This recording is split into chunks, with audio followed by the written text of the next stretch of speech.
쉽지 않습니다. 아이들의 웃음소리가 듣기가 참 귀한 시대입니다.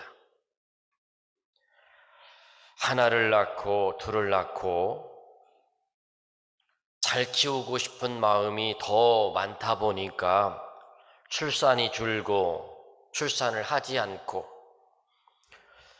마치 출산을 원하는 대로 조절하는 시대가 되었습니다. 예전 같으면 아이를 낳는 것은 마음대로 하는 것이 아니라 주어지는 대로 낳았던 시대가 있습니다. 지금은 또 어떤가요? 태교를 시킬 줄 아는 시대가 되었습니다. 어느 가정에 아침 출근하는 그 시간의 모습입니다. 아침에 남편이 출근하기 전에 아이를 임신한 아내의 배에 귀를 대고 아가야, 아빠 출근한다. 엄마하고 잘 있어 라고 말을 합니다. 그렇게 말하면 글쎄 정말 그걸 알아듣고 하는 건지는 모르지만 마치 그 엄마 아빠는 거짓말하듯이 이렇게 말을 합니다. 아이가 배에서 아빠의 말을 듣고 발로 힘있게 차면서 대답을 했다고 말을 합니다. 진짜인지 사실인지 모르겠습니다. 그런데 엄마 아빠는 며칠 뒤에 있을 상황을 전혀 모르고 있습니다. 왜 그런고 하니 배가 아파서 병원에 갔더니 아이가 거꾸로 있다는 겁니다. 잘못된 위치에 있어서 생명에도 위험할 수 있다고 말을 합니다. 그러니 그것도 모르고 지금 잘못된 위치에 있는 것도 모르고 아이에게 말을 하며 출근하며 돌아와서 그렇게 했던 겁니다. 출산할 때가 되어 보니 아기가 잘못된 자리에 있어서 탯줄을 목에 감고 있어서 응급수술을 해서 출산을 했답니다. 자칫 위험할 뻔했습니다. 여러분, 이 상황, 이 여건의 모습을 가지고 여러분의 자녀는 어디에 있습니까? 여러분의 자녀는 있어야 할 곳에 잘 있습니까? 저는 오늘 주신 말씀을 통하여 여러분의 자녀는 어디에 있습니까? 라는 제목으로 함께 은혜를 나누고자 합니다. 아이를 낳는 것 중요합니다. 그리고 태교도 중요합니다. 그러나 더욱 중요한 것은 지금 그 아이가 있어야 할 자리에 있느냐 하는 겁니다.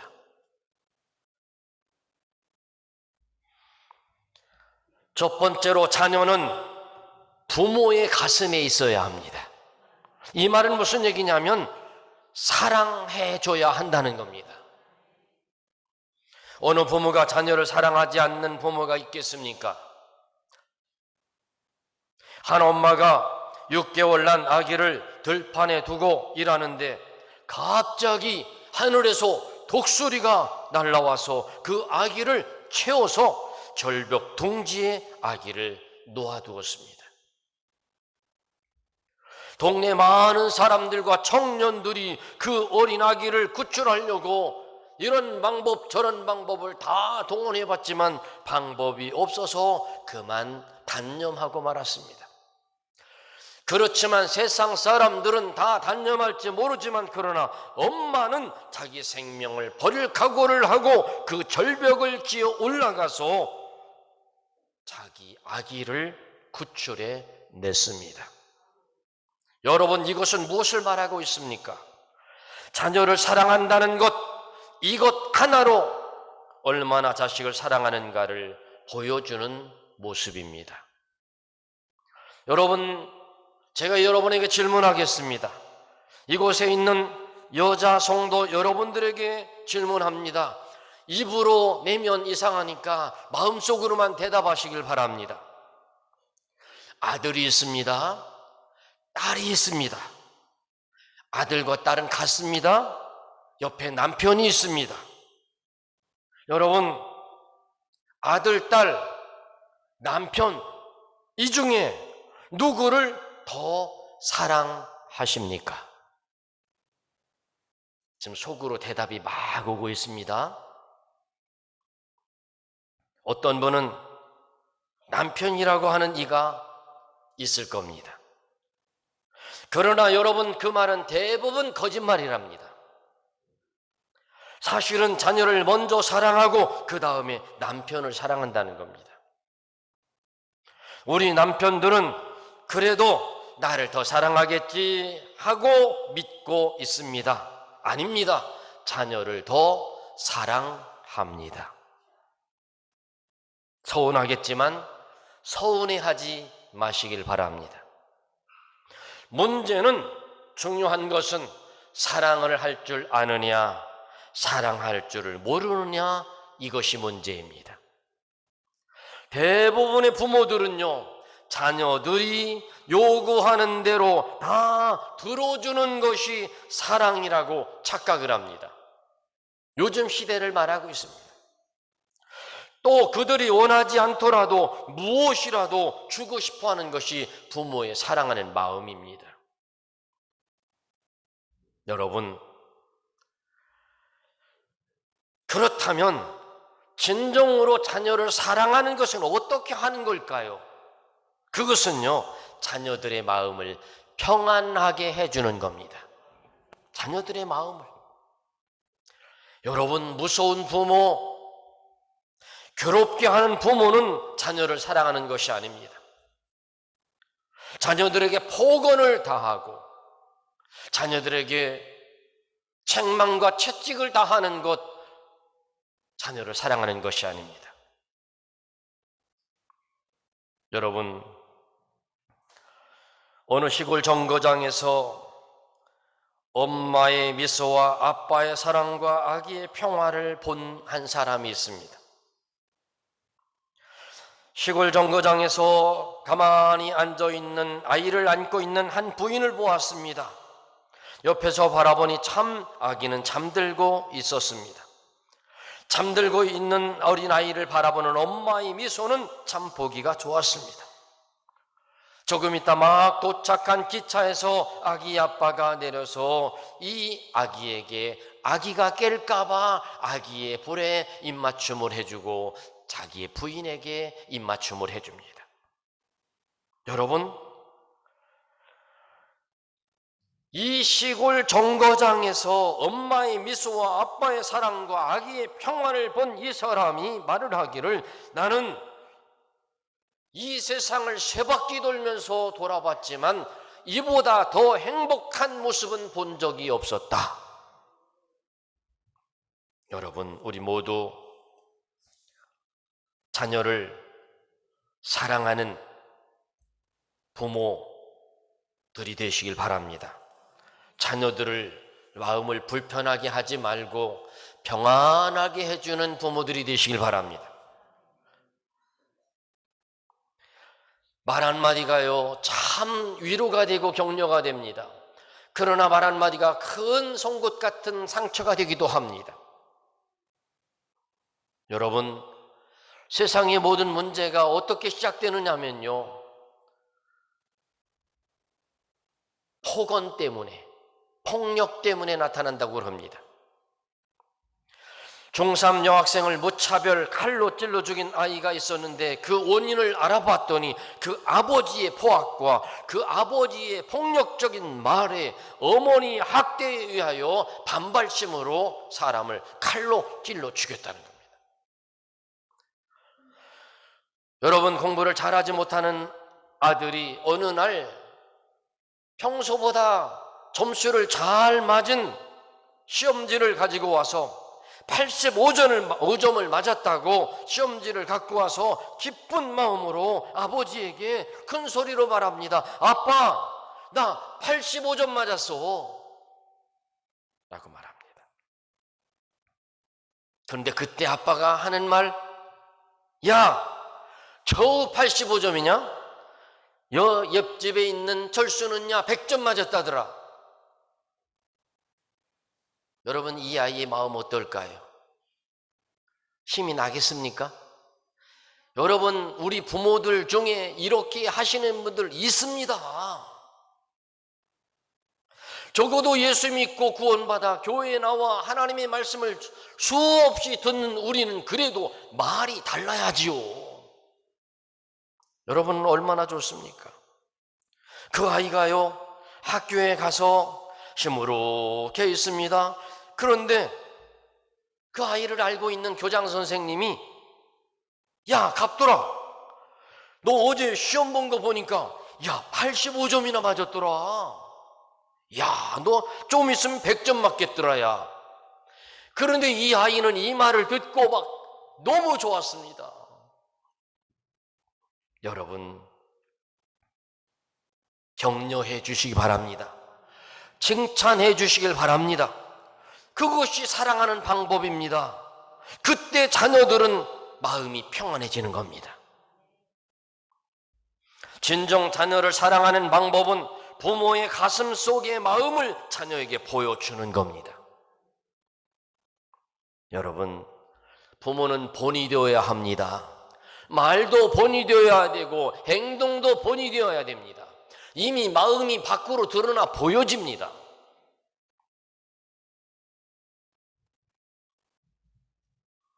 부모들이 흔히 하시는 말씀 가운데 이렇게 말하잖아요. 야, 너는 도대체 누굴 닮았냐? 누굴 닮았어? 네 아빠를 닮았냐? 누구를 닮았냐? 다 자기는 안 닮았대. 그런데 아이들이 뭐라고 속으로 하는 줄 아세요? 아니, 아빠 아들이니까 아빠 닮고 엄마 딸이니까 엄마 닮았지. 이게 정답입니다. 여러분, 어느 초등학교 수업 시간에 선생님께서 칠판에다가 막 글씨를 쓰고 계십니다.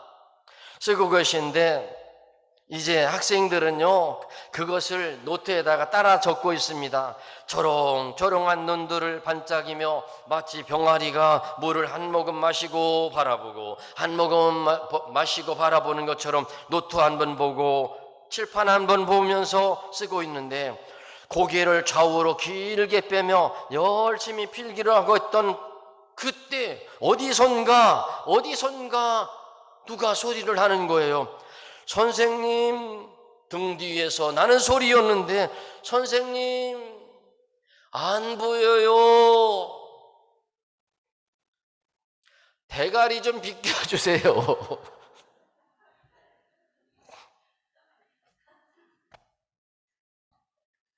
선생님은 이 소리를 듣고, 아니 도대체 이게 무슨 소린가? 대가리를 좀 비켜달라니. 그 아이는요, 선생님의 머리를 대가리로 알고 있었습니다. 여러분, 이 아이는요, 평소에 집에서요, 엄마도 그렇고 아빠도 그렇고요, 늘 듣던 소리였어요. 이 소리가 부모가 말을 하기 이렇게 말합니다. 아이고, 이놈의 대가리는 돌대가리야. 도대체 이 대가리 속에는 무엇이 들어있길래 이렇게 공부를 못하는 거냐라고 머리를 쥐어 박았던 겁니다. 그래서 이 아이는 머리는 대가리다 라고 알고 있었던 거예요.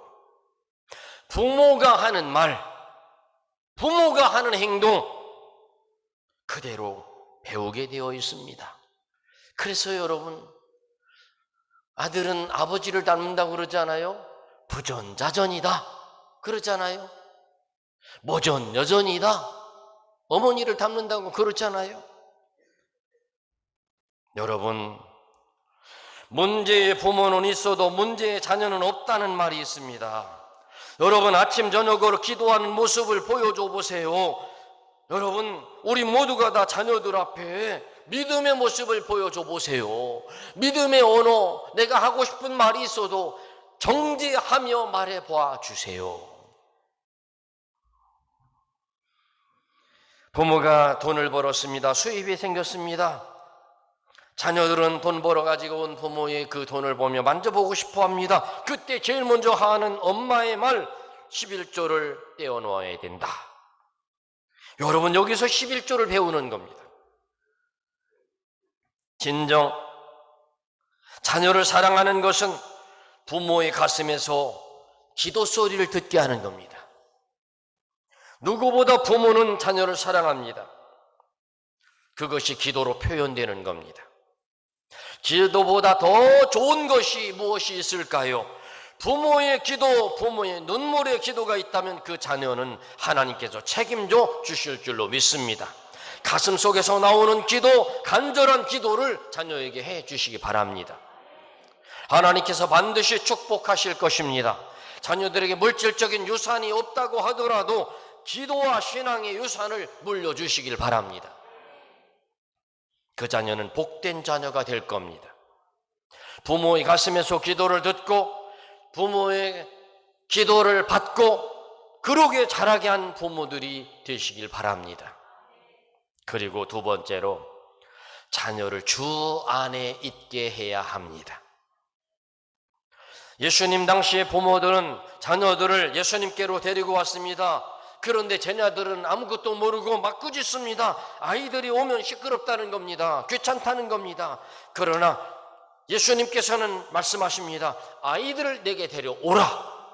그 아이들을 머리에 손을 얹고 축복해 주십니다. 그러면서 하시는 말씀이 이 어린아이와 같지 아니하면 천국에 들어갈 자가 없느니라. 우리의 자녀들을 주님께로 데리고 와야 합니다. 주님의 교훈을 가르쳐주기 위하여 데려와야 합니다. 오늘날 많은 교육을 시키고 있습니다. 학교육이 부족해서 과외까지 허락합니다. 한번 여러분에게 여쭤보겠습니다. 여러분, 교회는요, 정직하게 살고 믿음으로 살고 성실하게 살라고 가르쳐주는 것입니다. 세상처럼 1등 해야 된다, 이겨야 된다, 점수를 잘 받아야 된다, 어떤 방법을 통해서도 얻어야 된다, 이러지 않습니다. 여러분, 교회를 다니면서 예수 그리스도를 구주로 믿으면서 혹시 조금 공부를 못해도 여러분 그거 너무 나무라지 마시길 바랍니다. 하나님이 다 책임지십니다.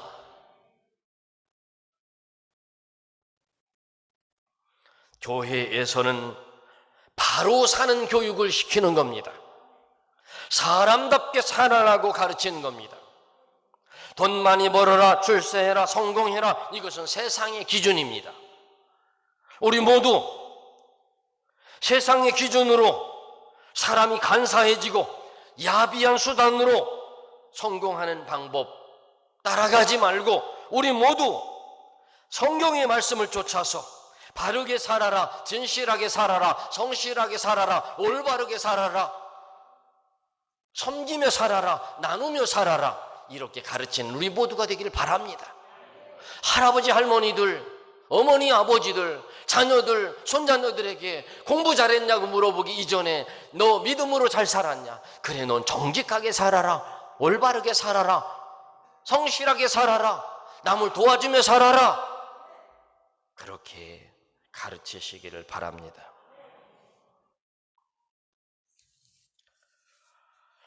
외설레라고 하는 사람이요, 우리가 만약 하나님 앞에 서는 날이 있다면 하나님은 우리에게 세 가지의 질문을 던지실 것이다 라고 말합니다. 그 첫 번째는 내가 너에게 준 시간을 어떻게 사용했느냐, 두 번째는 내가 너에게 준 물질을 어떻게 썼느냐, 세 번째는 내가 너에게 위탁한 자녀들을 어떻게 양육했느냐, 이 세 가지를 물으신다는 겁니다. 여러분, 학교 교육은요, 머리를 쓰는 교육입니다.